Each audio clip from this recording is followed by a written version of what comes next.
Hello, it's Tiffany from iheartallthings, and I have another fun Bible journaling tutorial to share with you. So today I'm actually going to be using two different sets. Common Thread by Mandy Ford. You can actually find this in Illustrated Faith's Print and Pray shop. And I'll also be using Shawna Clingerman's Exhale set, so check the links down below. Let's begin. The first thing I'm going to do is go ahead and plan this background. I want to put pattern paper down to make it more substantial. And now I'm going to plan this foreground and just match it up with the printed piece from the set. And I have a tip: use press and seal to keep everything in place before you finalize and adhere all those little bits of ephemera. So now I can go back to my background, and I know that I want to create a hidden journaling pocket, so I'm going to use the keepsake envelope from Scrapbook Adhesives and create a pocket in the top left corner. Now that's done, I can go ahead and adhere that pattern paper down. The next thing I want to do is add some of the faux stitching, and I printed it off on clear sticker paper, and I'm going to go bottom right and then top left with those stitches. That way I can build some clusters off of those. Speaking of clusters, I love Shawna Clingerman's florals from her Exhale set. Again, printed it off on clear sticker paper, and I'm going to adhere those for some contrast.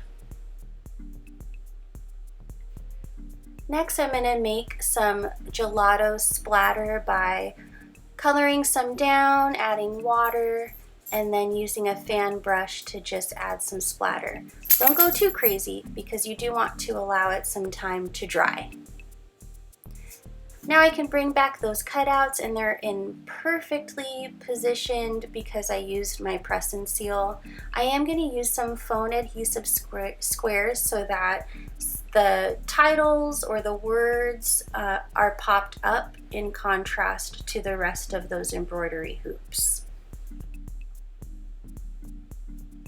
Now I can use my mono adhesive and just adhere the rest of them. The next thing I want to do is add some stamping details, and these are just from Wholehearted. I believe some of them are from the Rooted stamp sets through Illustrated Faith.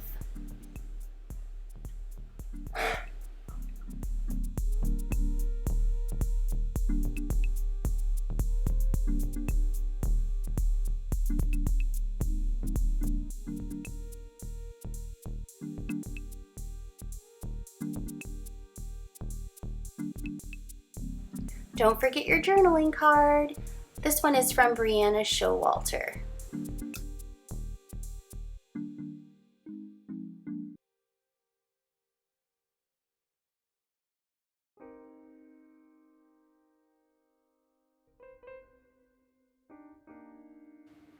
Now I'm going to add some rail stitching to my journaling card for some extra dimension.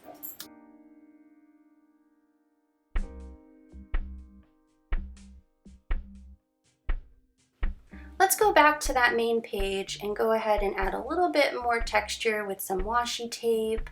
And then I also love adding these little bits of thread. I call them little bird's nests. I don't have a method, I just sort of wind it up and then place it behind the cluster elements of a page. So I'm going to add it to stitched, and then I think we should make another one for the little rainbow in the right hand corner. This is the same color thread that I used for my journaling card as well. Now I want to add a tab to my journaling card because otherwise I won't remember that I have the journaling back there. So this rainbow tab is from Shawna Clingerman's set, and then I'm just going to add a tiny bit of washi to match my page. And then before I put it in the pocket, I'm just going to fold it in half because the pocket is shallow. Voila! The last thing you want to do is date it. Always date your prayers so that you can look back and remember. Thanks for watching!